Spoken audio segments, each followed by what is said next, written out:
اذا فصافت دار واحد المدرسه في طنجه، وطلب من كل مدينه تختار له شبان بين 15 16 عام، وتصيفطهم لهذيك المدرسه ديال طنجه يتعلموا شويه د الانجليزيه ولا شويه د الفرنساويه ولا شويه د الاسبانيوليه، ومن بعد تيمشيو. وهذا كان تيكلف خزينه الدوله اموال باش تصيفطوا السفر ديالو والاقامه ديالو كذا كذا اموال.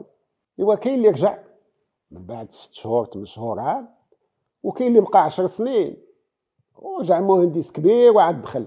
ولكن بصفة عامة لا المحيط السلطاني ولا المؤثرين اللي هما ديك الساعة هما العلماء اعتبروا هاد الناس اللي بقاو 10 سنين في أوروبا يعني كيفاش نقول لك بحال هكا عنصر. جاو بالفريزي وجاو بشي شوميز بشي شكل وجاو بواحد السروال بشي شكل، يعني ما بقاوش ولادنا. بحال اللي ضيعناهم ما بقاوش. لهذا ما تمش العناية بهم، ما تطوبش المناسبة باش يبرهنوا على إلا البعض فيهم، إلا البعض فيهم. هذا فيما يتعلق بالتعليم.